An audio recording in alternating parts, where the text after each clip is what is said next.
Would it be possible in today's day and time that a government would incarcerate 1 million people, blood test them, get their tissue samples, put that in a database, and then sell their organs around the world?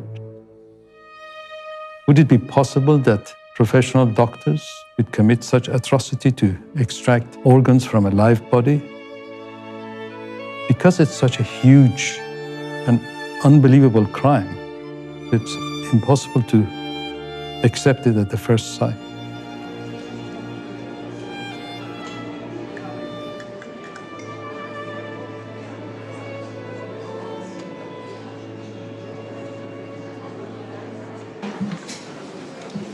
Please rise. China Tribunal, final sitting. Sir Geoffrey Nice QC, in chair. Please be seated. Good morning, ladies and gentlemen. This is the judgment of the tribunal. For over a decade, the People's Republic of China has stood publicly accused of acts of cruelty and wickedness that match the cruelty and wickedness of medieval torturers and executioners. The China Tribunal is being led by Sir Geoffrey Nice QC, world-leading expert on genocide, crimes against humanity. He agreed to establish an independent tribunal with a number of other distinguished colleagues and to shine a light on a very dark place. It should be made clear that it gives the tribunal no pleasure to reach this conclusion, to which it is driven by evidence and the application of reason and logic, together with its appraisal of witnesses who gave evidence. Over 50 witnesses testified. Ms. Yang, is this your statement? 杨女士，这个是不是您的证词？是。 Yes. Are you going to give your evidence in English or in Chinese? 我说中文吧。 In Chinese. Ask you to remember that it is very important to tell the truth, the whole truth, and nothing but the truth.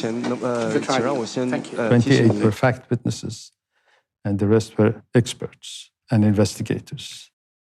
The reading materials that was given to the tribunal went into thousands of pages. If you look at page 133... This is the first tribunal where there's been a documentation process for the actions of the Chinese state. There is no international court that could look into the evidence, could identify those responsible. The People's Tribunal is filling this gap.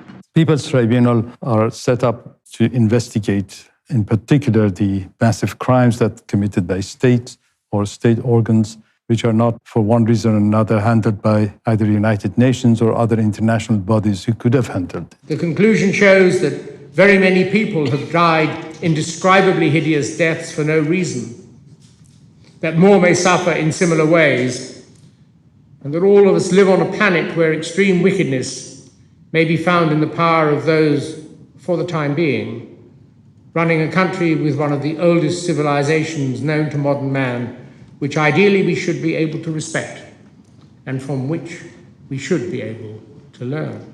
It's very sad that those who constantly supported China and justified its actions did nothing. Transplantation Society and other groups also tried to ignore the matter, what the tribunal has now termed as willful blindness. The PRC has done little to challenge the accusations, except to say that they were politically motivated lies.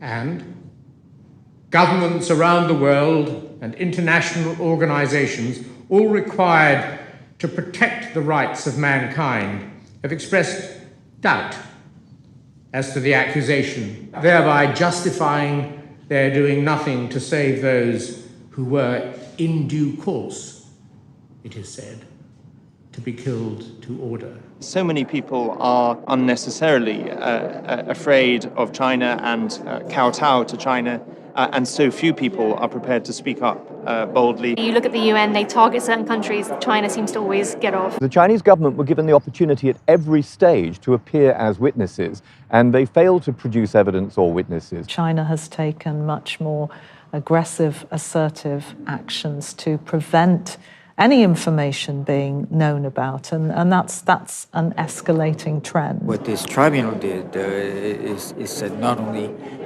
is this happening beyond a doubt, well, certainly they also said this is a crime against humanity. Victim for victim, and death for death, the gassing of the Jews by the Nazis, the massacre of the Khmer Rouge, or the butchery to death of the Rwanda Tutsis may not be worse than cutting out the hearts, other organs, and the very souls of living, blameless, harmless, peaceable people. Now, this tribunal has concluded that certain that Falun Gong is a source, probably the principal source of organs for forced organ harvesting. The report adds that whilst it doesn't have sufficient evidence to reach the same conclusion for the Muslim Uyghur community, it says the vulnerability of the Uyghurs to being used as a bank of organs is also obvious. It's being called transplant tourism. That's where people are now flocking to China to get needed organs. Would you say that the majorities of these operations do result in the deaths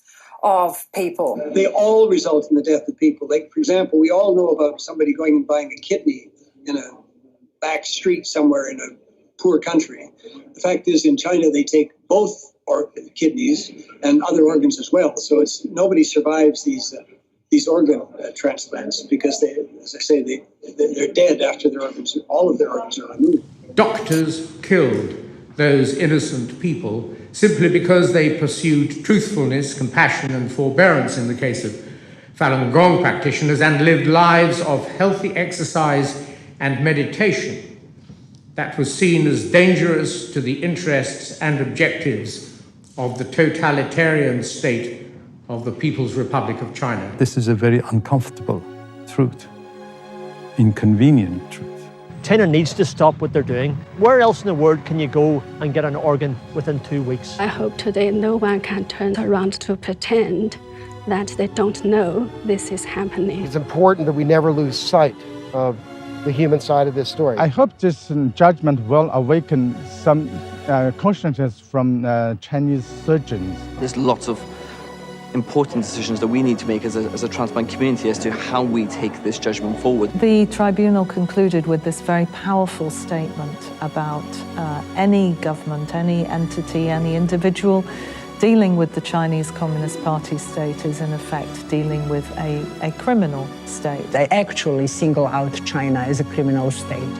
And I think nothing will be the same after this. Any who interact in any substantial way with the PRC, including doctors and medical institutions, industry and businesses, most specifically airlines, travel companies, financial services businesses, law firms, pharmaceutical insurance companies, together with individual tourists, educational establishments, and art establishments, should now recognize that they are, to the extent revealed in this judgment, interacting with a criminal state.